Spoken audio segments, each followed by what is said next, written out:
Hi everybody, welcome back to my channel. Today we're going to do a DIY Dollar Tree Farmhouse Shamrock, and I'm going to teach you how to tint mason jars easily.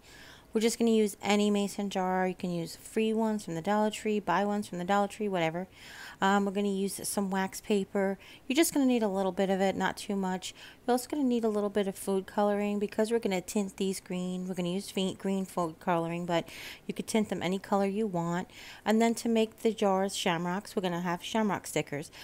These are from the Dollar Tree, as well as some Aleene's tacky glue.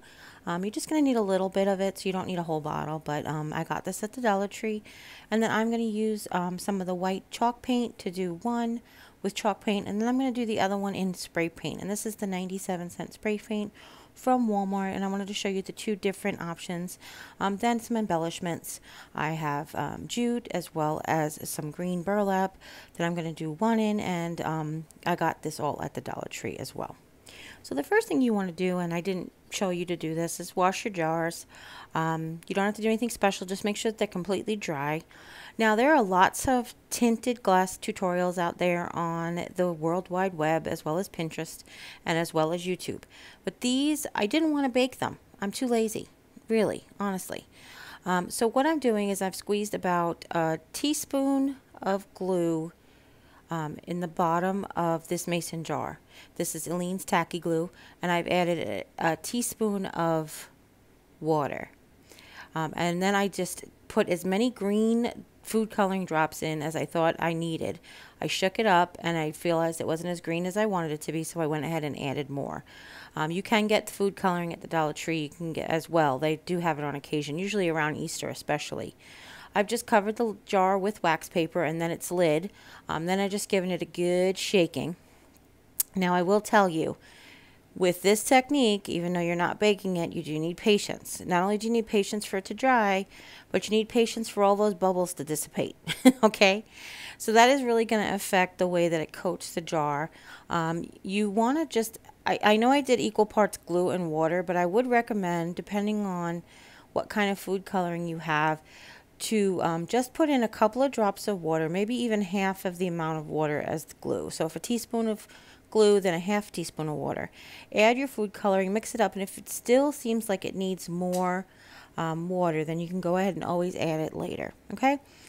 But once you shake it up, you'll see it does create a lot of bubbles, and the bubbles do drag the color off the sides, so you really have to be patient, let the bubbles dissipate, or you can just shake it in another jar.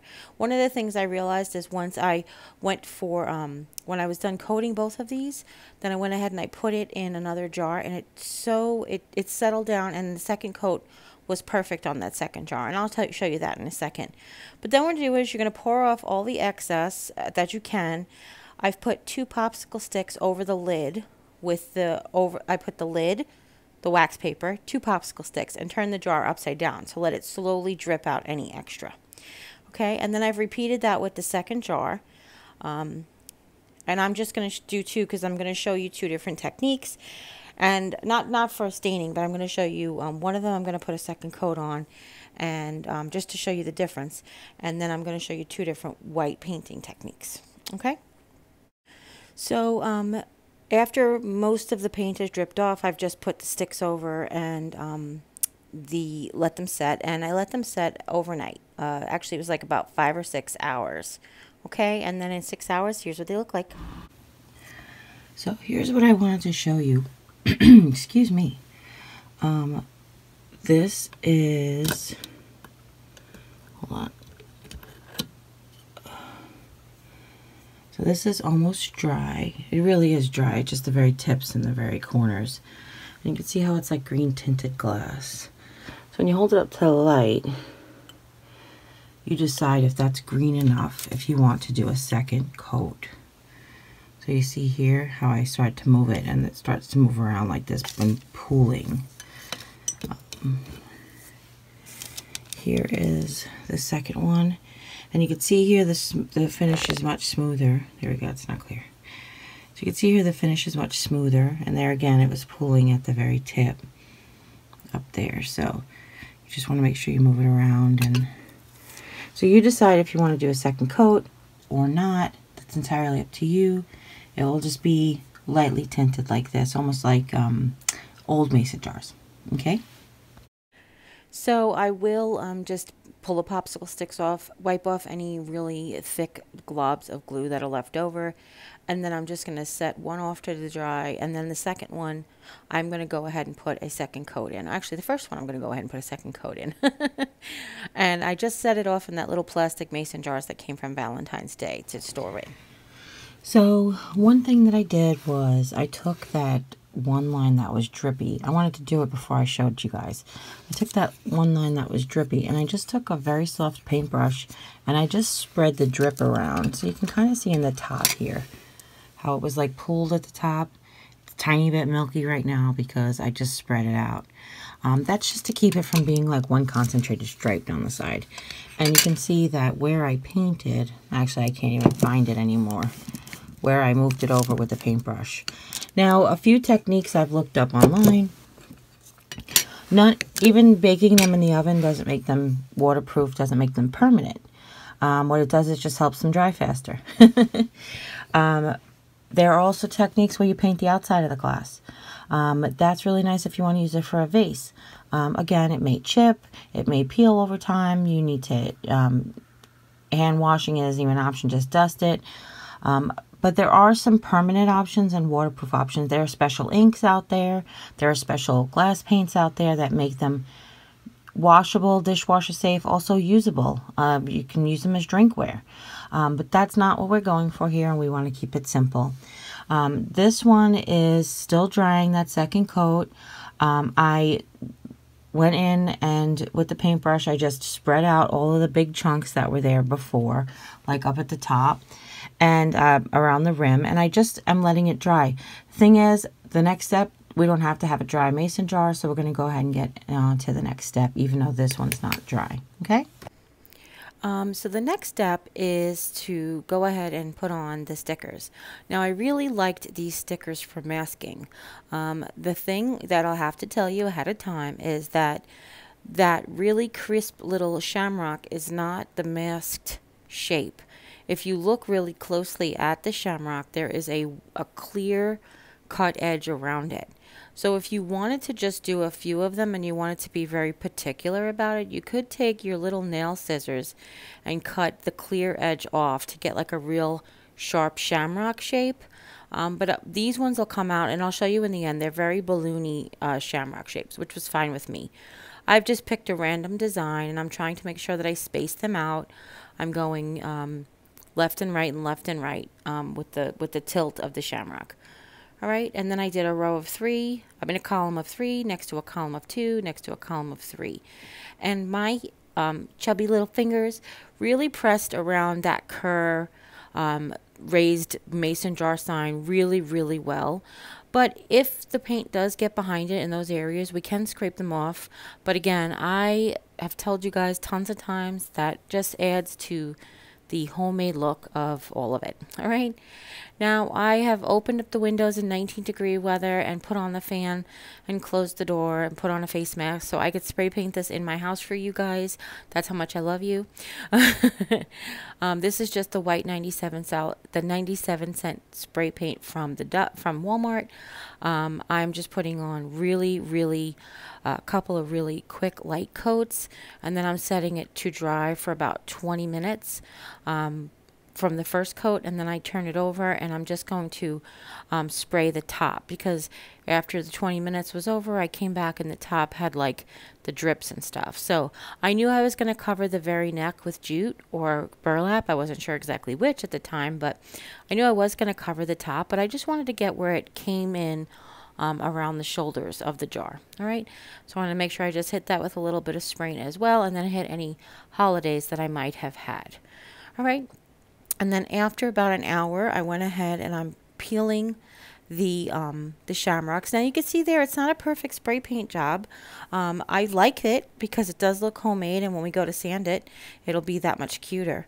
But you know, if you want to really have it fully coated, or if you want to use a matte finish or a chalk finish spray paint, absolutely go ahead and do that.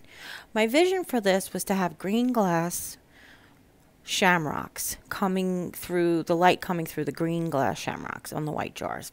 So I kind of achieved that. It wasn't as prominent the green I wanted, because honestly, after the first coat of green, I really, really liked it, so I stopped. So it wasn't exactly what I had visioned, but sometimes your design changes as it goes along. All right, now I know that I have all these weeding tools because I just got my Cricut, but I haven't opened them yet. So you could use your weeding tools if you want to do this, but I'm just using a tweezer. This tweezer came in a nail kit from the Dollar Tree. If you have nails, you could probably use those. I don't. I'm a nail biter. I'm sorry about that for those of you who are offended.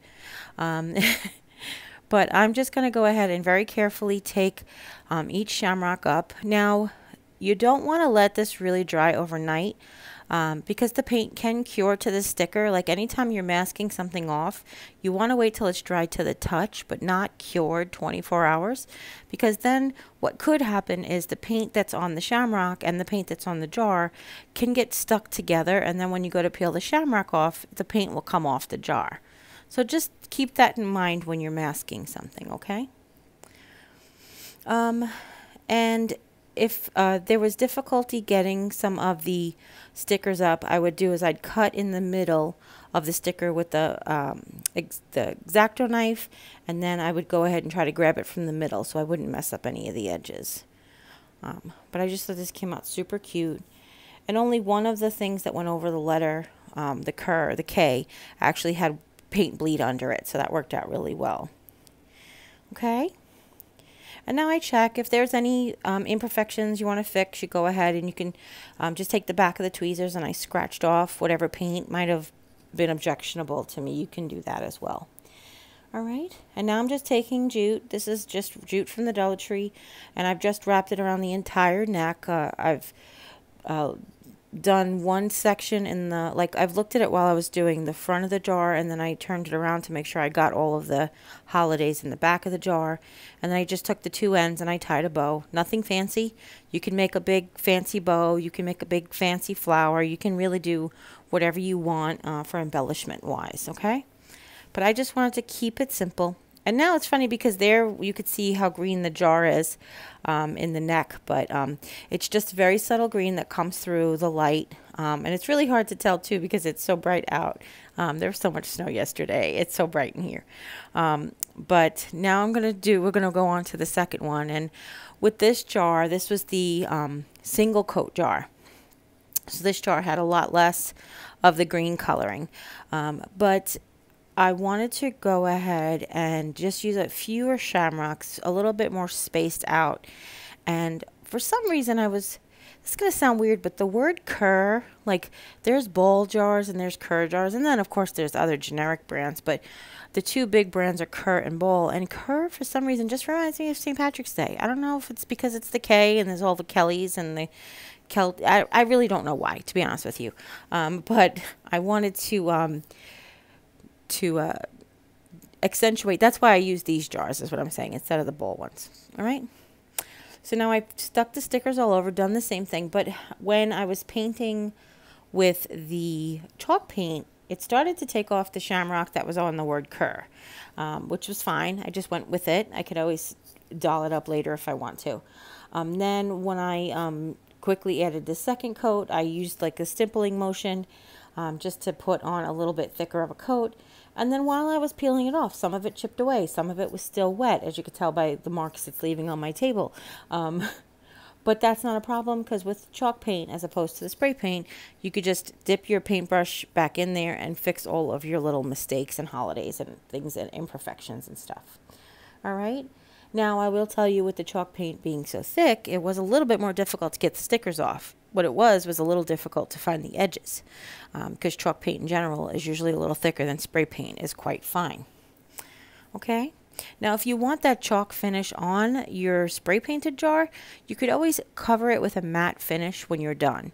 All right. And that's an option you guys can do. But I just wanted to use these as candle holders, so I don't have to worry about them being waterproof or scratch resistant or any of those things. Okay. Now I've just cut a piece of the green burlap, folded it in half so it has a pretty nice seam at the top. And then I'm just going to wrap it around the neck of the jar. If you watched my videos yesterday, you know that I was kind of having a little bit of difficulty focusing. Well, I tried to focus today and it really didn't work any better. So you just went with it. This isn't the perfect job that I really wanted it to be. I was a little frustrated at times, but I figure a little bit of bad crafting is better than a whole lot of no crafting. Okay? So I would love to see if you guys decide to make these, what do you come up with and which technique you like best. But that's it. So here is the second one, and you can see the word cur. I just took some sandpaper and went over the high edges of all of the letters on the chalk one and then left the other one blank so you can see both options. And that's it. So I hope you really enjoyed this tutorial. If you do, give it a thumbs up. If you have any questions at all, please leave them in the comments down below. You could share these with friends and family, anybody who might be interested in making one or both of these or either technique. And if you haven't yet, click subscribe. And when you do, a little bell will pop up. When you ring that bell, YouTube will let you know whenever I upload a new video. If you haven't checked out the vlog channel, the link is in the description box down below. And as always, you take care. God bless, and I'll see you next time. Bye.